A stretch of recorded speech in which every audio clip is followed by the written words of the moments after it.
Hello, everyone. Jason here, and welcome to another edition of Captain Voorhees' Cabinet Curiosities. On today's episode, I'm doing a new What's in the Box video. What's in the Box is basically my version of a pickups video for those that you don't know. So yeah, that's could be anything from eBay, Amazon, Kickstarter stuff, things I find around at local shops, etc., etc. I show it off to all of you out there. And again, hopefully turn you on to something that you may not have known about or seen before. But today's episode is all about my wife and I's vacation to Danvers, Massachusetts for the Silver Scream Con, and just some other things that went on during the vacation. So yeah, sit back, relax, grab your beverage, all that good stuff. Like, subscribe, share, and yeah, get ready to hear me blab on for a bit. So yeah, the Silver Scream Con. It's like most cons. It was a Friday, Saturday, Sunday,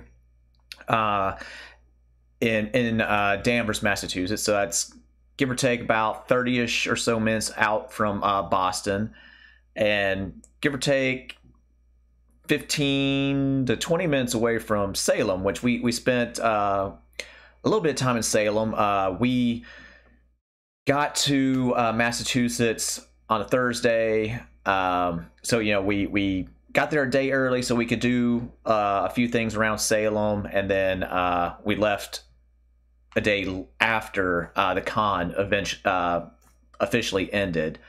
Again, just to give us more time to kind of chill and then sightsee and all that good stuff. So yeah, we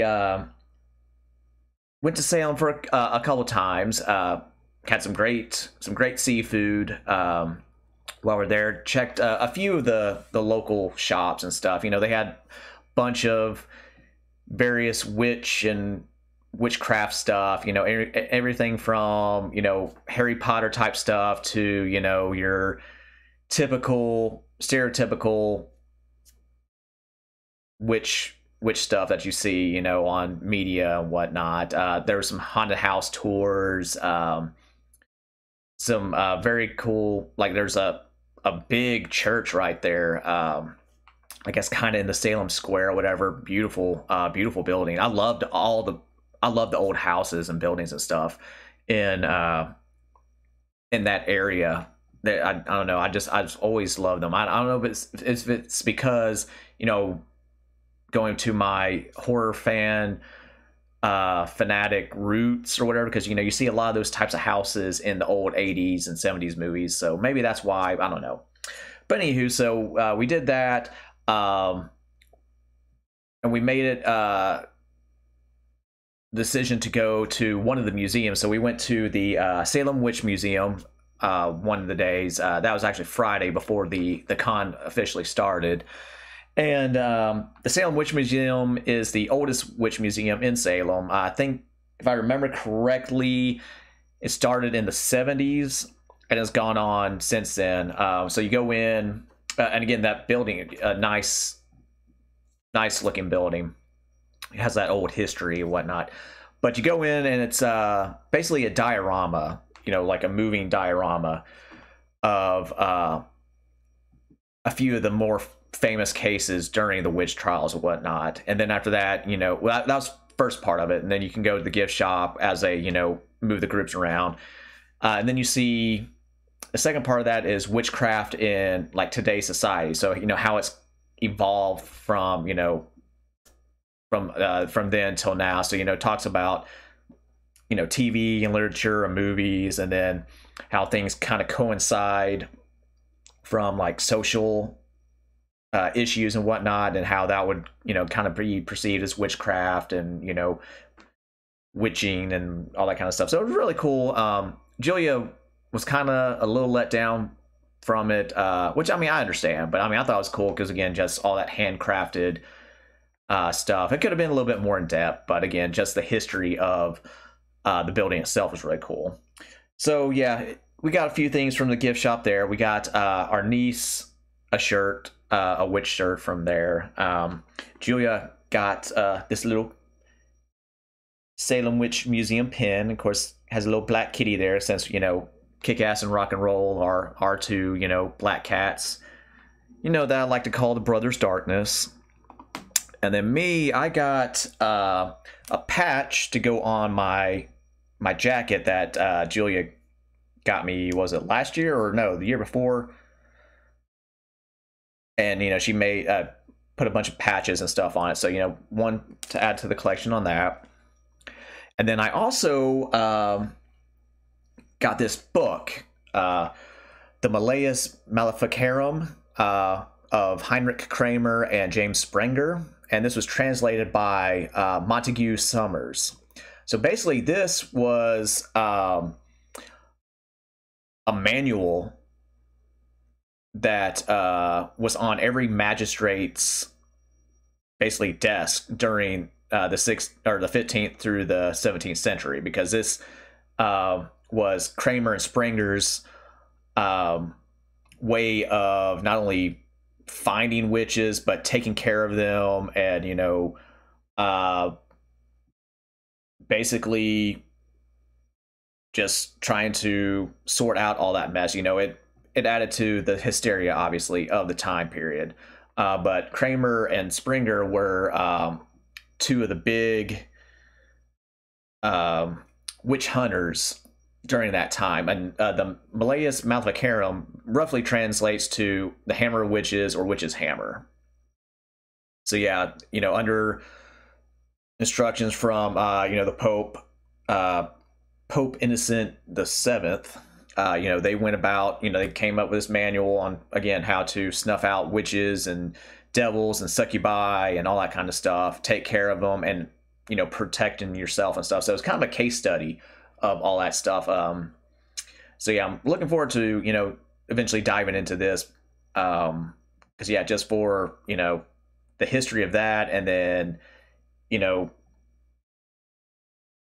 just how their minds were back in that time. So I've had this on my my wish list for a while, under another translated version that's actually called The Hammer of Witches, but that was definitely at the time very hard to find on like Amazon or whatever. You know, again, third party vendors were wanting to sell it for, you know, stupid prices and yada yada yada. So when I, you know, came across this actually at the museum and stuff, so yeah, I had to pick that up, because again, very very interested in that kind of stuff.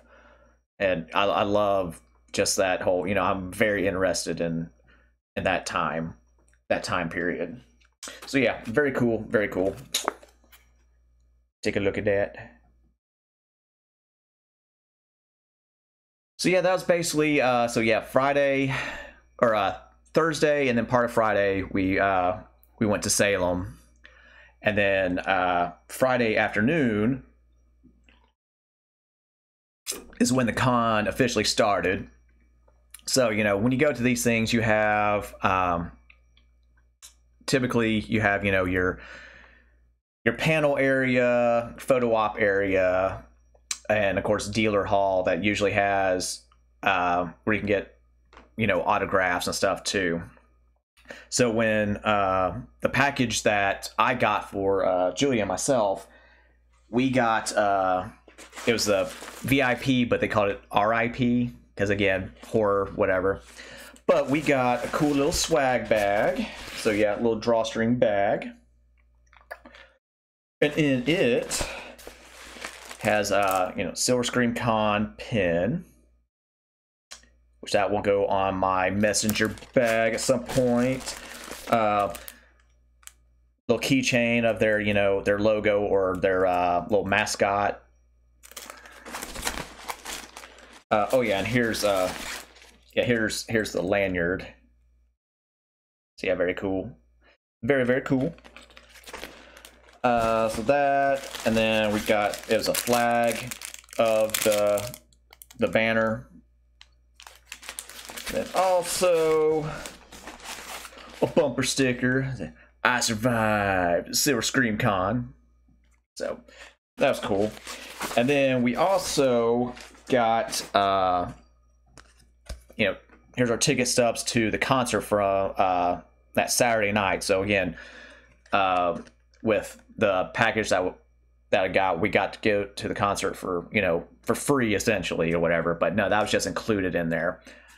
And yeah, so it was obviously headlined by Ice Nine Kills, but also some other groups. The Funeral Portrait opened up. They're actually an Atlanta-based band, and they're really good.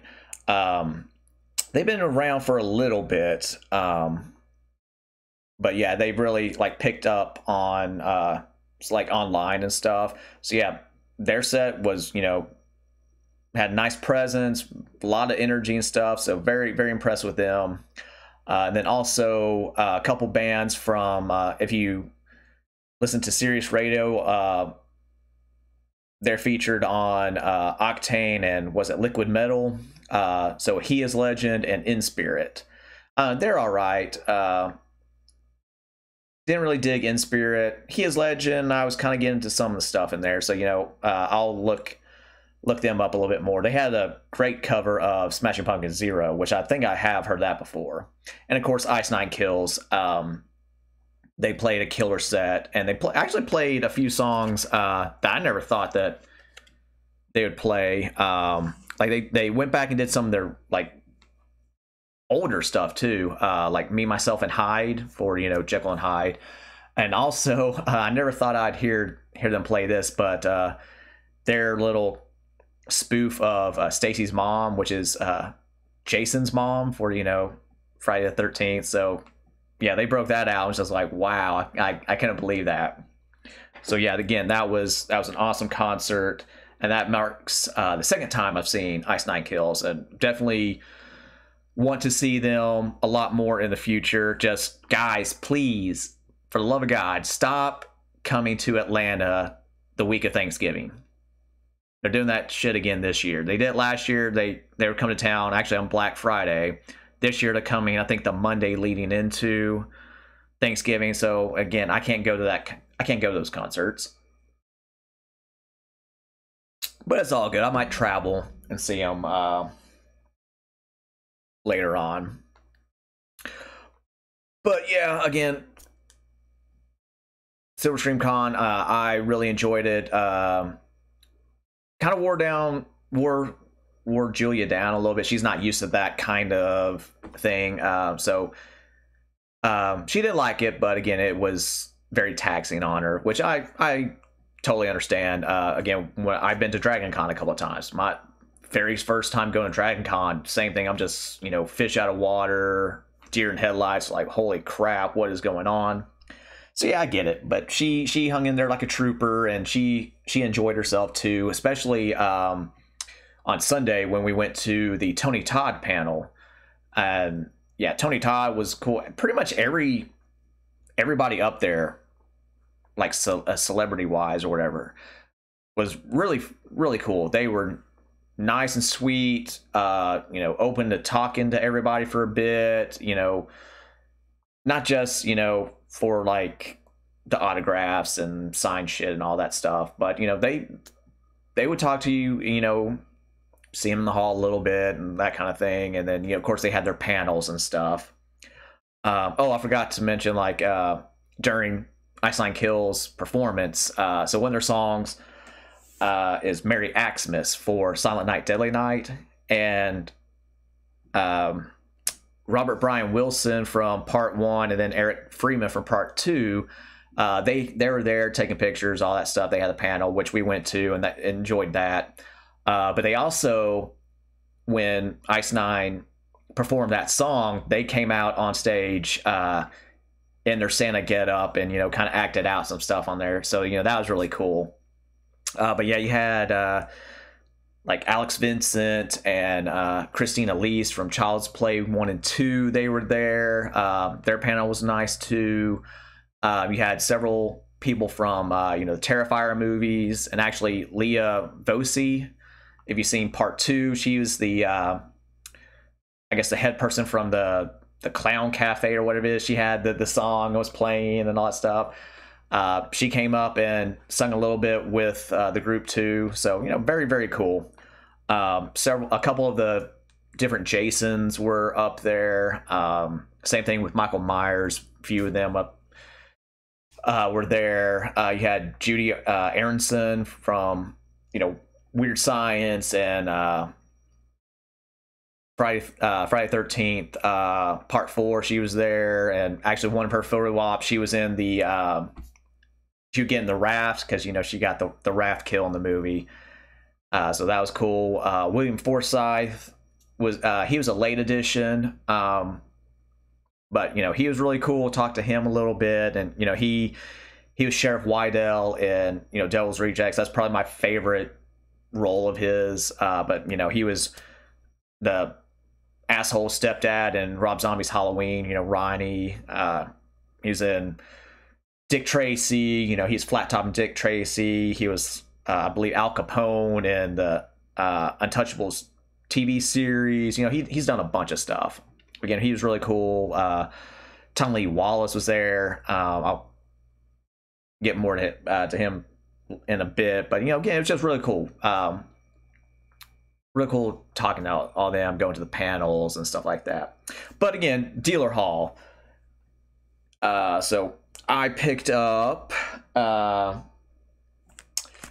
another patch. I get that's the, you know, the Lament configuration, which I have a Hellraiser patch already, I believe, on my jacket, but, you know, I wanted the Lament configuration also, so that was cool. Got that. Just got to figure out a place to put it.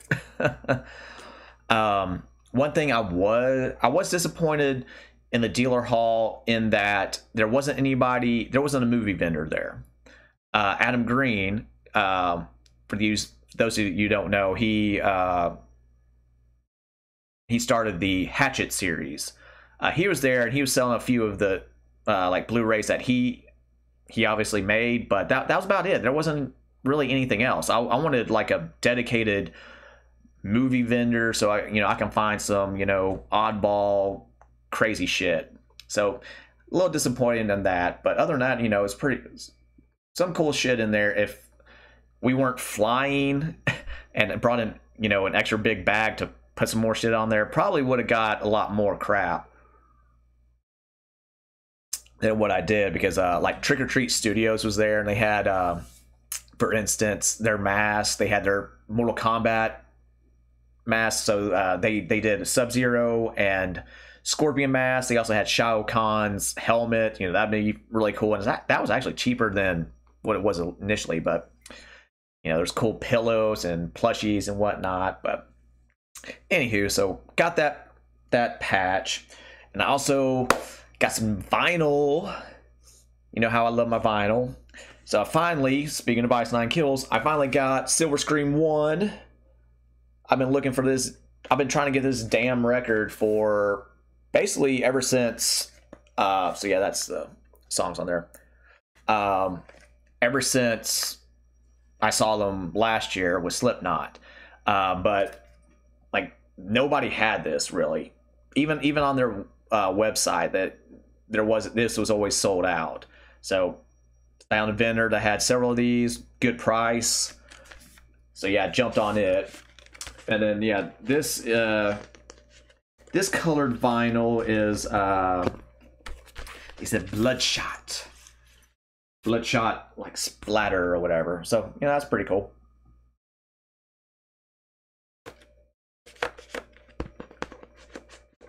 And it doesn't want to get in, of course. I hate that about some of these, you know, jackets or whatever. They don't want to go back in their home. There we go. So yeah, again, so this is my third Ice 9 Kills album right now. So Silver Scream 1 and 2, and then of course their live album. So again, love this. That's my favorite song of theirs, Stabbing in the Dark. Of course, that's Halloween, Michael Myers. And then I also got this awesome Friday the 13th Final Chapter vinyl from Waxwork Records. Love this art on here, especially on the back too. Of course, the final chapter is my favorite out of the series. Again, that was basically my second gateway drug into horror. The It miniseries was my first one, and again, I'll talk more about that again here in a bit. So yeah, this was my second gateway drug, and again, I love this movie. Definitely in my top 5, not my top 10 horror films. For that reason, and I mean, it's an enjoyable movie anyway. So yeah, the insert on here is really cool. And yeah, the colored vinyl for this is Hockey Mask, Bone and Blood Red. Let's see if this wants to cooperate. Probably not. Yeah. Oh shit. Yep. There we go. Yeah, that's cool. And then of course the back has the mask also with the knife going through. And of course, this was composed by Harry Manfredini. So again, he did a lot of the music for the first. I don't think he did all the Friday the 13th. I'd have to actually look that up, but he definitely did like the first 4 movies. So yeah, again, very cool. And lastly, rounding out my vinyl pickups is the soundtrack to my second favorite John Carpenter flick, The Thing. So yeah, this is the soundtrack by Ennio Morricone. So definitely looking forward to listening to this, because again, this soundtrack is just damn near perfection.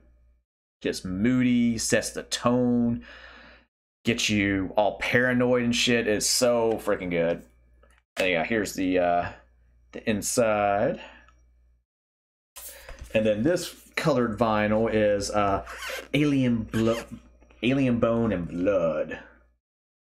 They're really cool. And then the bag, it's like the blood serum test. Of course, if you can see right there, you got the dog at the very beginning. So yeah, definitely can't wait to put this on the turntable. And then I also, actually, Julie and I both got one of these, so to commemorate going to the con. So yeah, Silver Scream Con logo at the front, and then the back on it says in written in blood, I survived the Silver Scream Con. So yeah, cool. There was another Ice Nine Kill shirt specifically I thought about getting, but again, with this and then the autographs and pictures and stuff that I got, I was like, that can wait. But yeah, definitely want to get this to commemorate being there. Our first horror convention. So lastly, after I take a swig of this tasty Liquid Death tea, this is Rest in Peach. Very, very good.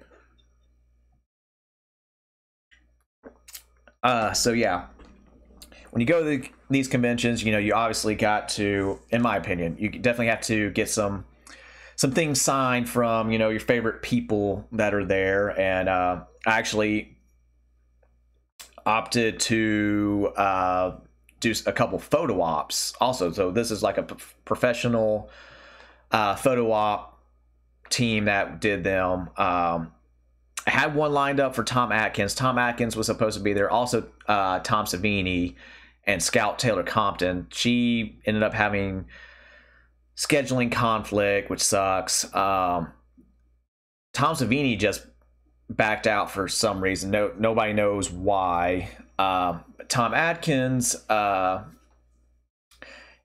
they think he was one of the groups of flights that got canceled going into Boston. I guess one of the day, or yeah, Friday. I guess there were some issues. The outskirts of the hurricane, I guess, was kind of coming in. So we got some rain here and there. Definitely Saturday, a little bit of Saturday and Sunday.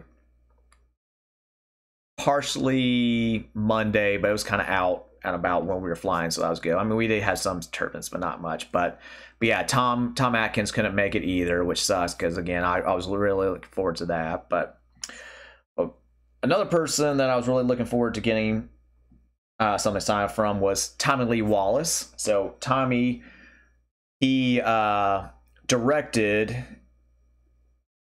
the It miniseries from the 90s. As you can see there, he wrote "Kiss Me, Fat Boy," that awesome Pennywise line.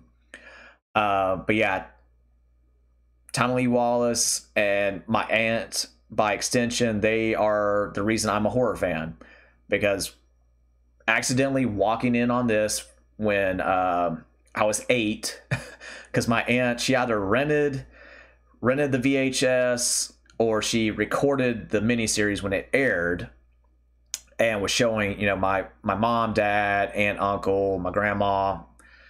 I can't remember if my other uncle was watching it or not, but they're watching it, and we were outside playing, and I come inside to go to the bathroom to get a drink or whatever, and there's grandma's door, and then boom, the TV's right there. So as soon as I come in, Pennywise starts scared the shit out of me. 8 years old, I have a stuffed clown back at home, scared the shit out of me. So yeah, that seed was planted right there, and then give or take, 5-6 years later, preteen or budding teenager, I begged and pleaded and finally talked mom into letting me rent Friday the 13th Part 4, the final chapter, and that plant just finished blooming right then, and then boom, I was hooked on horror ever since. So again, if it wasn't for this, I probably wouldn't be the horror fan that I am today. So again, and I got to talk to Tommy about that and stuff too, and other stuff. And again, he was cool, he was nice as hell. Got a picture with him also and stuff. Went to his panel. Sadly, he got cut a little bit short because he had to go and catch his plane. But again, really cool, and great experience. Just expressing that, and just seeing him light up when I mentioned that. I mean, I guess they get that kind of stuff all the time, but still, just it brought a smile to his face, which made my smile even bigger. So it was cool. And then also we got an autograph from William Forsythe, and chose the Sheriff Wydell picture on there. So yeah, very cool. And again, just talking with him, and we ran into him like several times throughout. We ate breakfast at the same time. He checked out right before we did on Monday and stuff. But again, very cool. Nice, kind of soft spoken when we were talking to him and everything. But again, engaged everybody that talked with him and stuff, and all that, and talk about working with Rob and that kind of stuff. So again, really cool. Another big thing I was excited for was meeting Joe Bob Briggs and Darcy the Mail Girl from Last Drive-In. You know how much I love the Last Drive-In. So yeah, we got picture with Joe Bob, or signed by Joe Bob.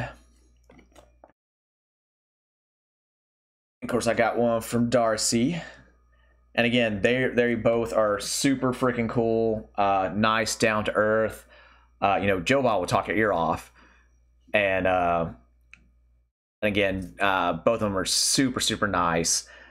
And actually, the new season of Last Drive-In is, basically filming down the road, so to speak. They're filming in Sonoya, which, give or take about an hour away from us, but still, it's cool that they basically taken over the Walking Dead lot, since that's no longer really filming or whatever. But yeah, the new season's going to be here, so that's really cool. And then, of course, I got my professional photo op with them. In addition to, I got another selfie with them as well. So again, really, really cool. That I was looking forward to that as soon as they announce them coming. Because again, huge fan. Monster Vision on TNT. I watched that religiously. That was part of my Saturday routine if I wasn't, over at a friend's house. Again, I've mentioned that several times. And, again, Joe Bob, he hears that all the time too, but, he never gets, it doesn't seem like he gets tired of ever hearing it and, talking about it and, expressing thanks for it as well. So that's really cool. But again, I'd watch Monster Vision, and then when that would stop, or when that would end, I would turn around and watch reruns of Tales from the Crypt. So yeah, that was my Saturday night, basically. So again, awesome meeting them and talking to them. And then to round out the last little bit here on this long-winded What's in the Box, I met Chris Jericho. Got him to sign this, as well as my photo op with him. So again, Chris, of course, wrestling icon, has his band Fozzy. He's done some acting. Ginormous horror fan also. So again, very cool dude, very nice. Got to talk to him for a few minutes about wrestling, and he actually wrestling and other stuff, of course horror. He actually complimented Julia's shirt. She was wearing a Night of the Demons shirt, so he got a kick out of that and stuff. And she wasn't expecting that, so she was just kind of like, oh wow, thank you, cool, and all that stuff. And again, very cool dude. Super nice. Talked with each of the fans and all that stuff. Made time. And sadly, he was only there for Saturday. I wish he was there for a little bit longer, and maybe would have done a panel or something, because again, he's a huge horror fan also. Again, he was on the Last Drive-In, one of the episodes, and talked about all kinds of other stuff too. And then he had a small little bit part at the end of Terrifier 2, so maybe he'll be in Terrifier 3 whenever that they're able to actually air that, or start making it or whatever. I don't know. But again, this weekend was awesome. I had a blast overall, going through and doing just the whole thing, from the concert, again, there, seeing all the other fans who are, really cool. Again, it's a con, so there's some BO, but, that kind of comes with the territory. But, other than that, everybody was really cool. Again, concert was awesome. Meeting everybody was super cool. They were super nice. Panels were awesome. We went to Tony Todd one. Sadly, we couldn't get his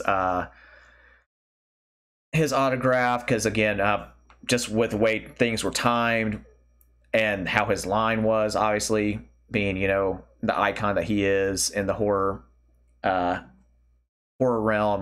We couldn't make time for it, which sucks. Child's Play panel, Ice Nine Kills, of course, ended it, and the first part of their panel was their little in-universe thing that they have, and then the rest of the band came out, and we talked about all kinds of stuff. There was a Last Drive-In one, of course, we went to Silent Night Deadly Night. So yeah, it was just it was an awesome experience. I definitely would like to go back again. I'm not sure. I'll have to probably sweet talk Julia. We'll see. But yeah, I'm gonna round this out. Shut up, because it's, again, I've been long-winded. But thank you for joining me on this video. I really appreciate it. Make sure you like, subscribe, share, all that good stuff. And until next time, Nerd Fam. Later, nerds.